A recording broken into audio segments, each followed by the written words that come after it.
حضور علیہ السلام کی عمر مبارک لگ بھگ 12 سال کی تھی۔ حضور علیہ السلام کے چچا ابو طالب سفر پر تجارتی سفر کے لیے شام کی طرف جانے لگے۔ حضور علیہ السلام کو ساتھ لے کر گئے۔ راستے کے اندر ایک جگہ قیام فرمایا جس جگہ قیام فرمایا وہاں ایک راہب رہتا تھا جس کا نام جرجیس راہب لکھا ہے سیرت کی کتابوں کے اندر، اور بحیرہ راہب کے نام سے وہ مشہور ہے۔ ان کے یہاں اکثر جب یہ قافلہ جاتا تھا شام کی طرف تجارت کے لیے تو وہاں قافلے کا پڑاؤ ہوتا تھا، لیکن کبھی بھی وہ راہب اپنے عبادت خانے سے باہر نکل کر نہیں آیا۔ کبھی بھی وہ راہب نے آ کر ان قافلے والوں سے کوئی بات نہیں پوچھی، کبھی بھی راہب نے آ کر قافلے والوں کا حال احوال تک نہیں جانا۔ لیکن آج بڑی عجیب بات ہے، جیسے ہی یہ قافلہ جا کر رکا، جیسے ہی یہ قافلہ جا کر ٹھہرا، وہ جو جرجیس تھا بحیرہ راہب کے نام سے مشہور، وہ باہر نکلا۔ باہر نکل کر اس نے قافلے والوں سے پوچھا، قافلے والوں سے پوچھ کر اس نے کہا امام الانبیاء رحمت دو عالم صلی اللہ علیہ وسلم کے پاس آیا، حضور علیہ السلام کو دیکھا، حضور علیہ السلام نے کہ ہاتھ مبارک سے پکڑ کر ان کے ہاتھ کو چوما اور چوم کر کہنے لگا کہ یہ ہیں دو جہاں کے سردار۔ ان سے لوگوں نے پوچھا کہ آپ کو کیسے پتہ چلا؟ انہوں نے کہا یہ ہماری کتابوں کے اندر لکھا ہے اور یہی علامتیں بھی لکھی ہیں اور یہی نشانیاں بھی لکھی ہیں، اور ایک جگہ تو یہاں تک بھی آتا ہے کہ اسی سفر کے اندر ان کا تذکرہ ہے، اسی مہینے میں وہ شام کی طرف اس طرح سفر کا واقعہ بھی ہماری کتابوں میں لکھا ہے۔ ان سے ملاقات کے لیے ہی تو میں نے یہاں اپنا گھر بنایا، یہاں میں نے اپنا عبادت خانہ بنایا۔ اس کے بعد اس نے پورے کے پورے قافلے والوں کی دعوت کی، اور یہ وہ تھا جس نے کبھی قافلے والوں سے کوئی بات نہیں پوچھی تھی، کبھی قافلے والوں سے اس نے سلام دعا تک نہیں لی تھی، لیکن آج اپنے عبادت خانے سے باہر نکل کے آیا، پورے کے پورے اس تجارتی قافلے کے لیے اس نے کھانا تیار کیا۔ جب کھانے کا وقت ہوا، دوپہر کا وقت تھا، حضور علیہ السلام کیونکہ ابھی بچپن میں تھے تو آپ صلی اللہ علیہ وسلم وہاں اونٹ چرانے کے لیے گئے ہوئے تھے۔ ایک بہت بڑا درخت تھا، اور بلکہ مورخین نے لکھا ہے کہ آج تک بھی وہ درخت اسی جگہ موجود ہے اور بہت بڑا درخت ہے۔ اس درخت کے نیچے سارا کا سارا قافلہ آ کر کھانے کے لیے بیٹھ گیا۔ پھر اس نے پوچھا، اس نے کہا وہ ایک بچہ نظر نہیں آ رہا جس بچے کے بارے میں نے کہا؟ انہوں نے کہا وہ تو اونٹ چرانے کے لیے گئے ہوئے ہیں۔ تو اس بحیرہ راہب نے کہا ارے قافلے والو، جس کو تم نے اونٹ چرانے کے لیے بھیجا ہے، رب اکبر کی قسم اسی کی وجہ سے تو میں نے پورے قافلے والوں کی دعوت کی ہے، پہلے ان کو بلا کر لاؤ۔ فرمایا حضور علیہ السلام کو بلایا گیا۔ جب آپ صلی اللہ علیہ وسلم تشریف لائے تو آپ صلی اللہ علیہ وسلم اس درخت کے نیچے، کیونکہ دوپہر کا وقت تھا، درخت کے نیچے کوئی سائے کی جگہ نہیں تھی۔ اب وہ راہب دیکھتا رہا، حضور علیہ السلام سائے سے ہٹ کر ایک جگہ بیٹھ گئے۔ جیسے ہی آپ صلی اللہ علیہ وسلم وہاں بیٹھے تو اس پورے کے پورے درخت کا سایہ آپ صلی اللہ علیہ وسلم کی طرف ہو گیا۔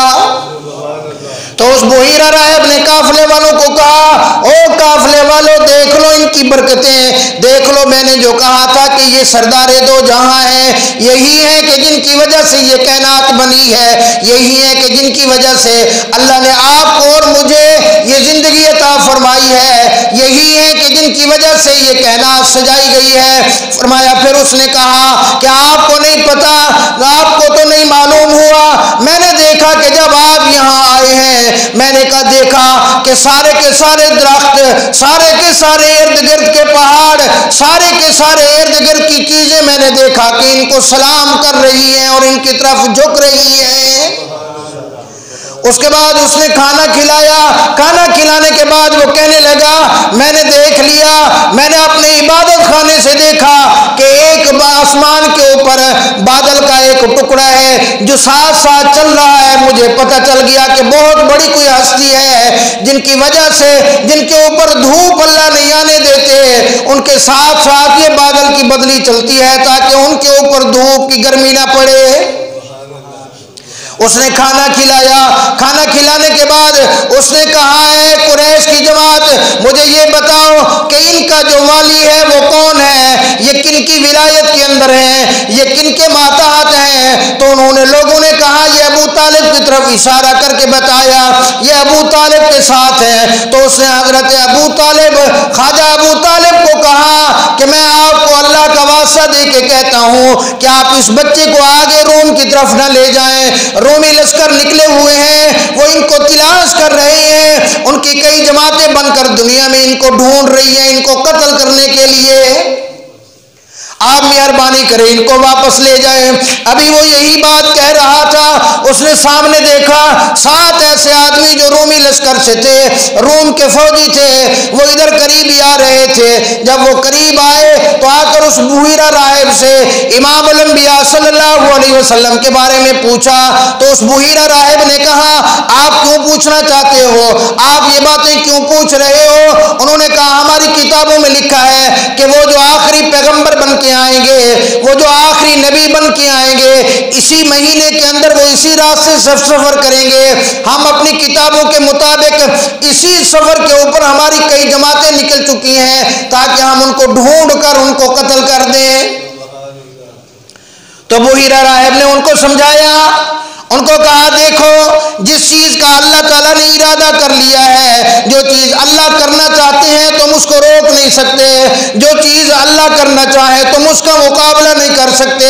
اللہ کی طاقت بہت بڑی طاقت ہے. اس کے سمجھانے کے اوپر ان آدمیوں کو سمجھ آ گئی اور انہوں نے اپنی اس فعل سے توبہ کر لی اور معافی مانگ لی, اور انہوں نے کہا بحیرہ راہب کو آپ اللہ والے ہیں, اب ہم باقیہ زندگی آپ کے ساتھ ہی گزاریں گے کیونکہ آپ کی وجہ سے اللہ نے ہمیں اس کام سے توبہ کی توفیق عطا فرمائی ہے.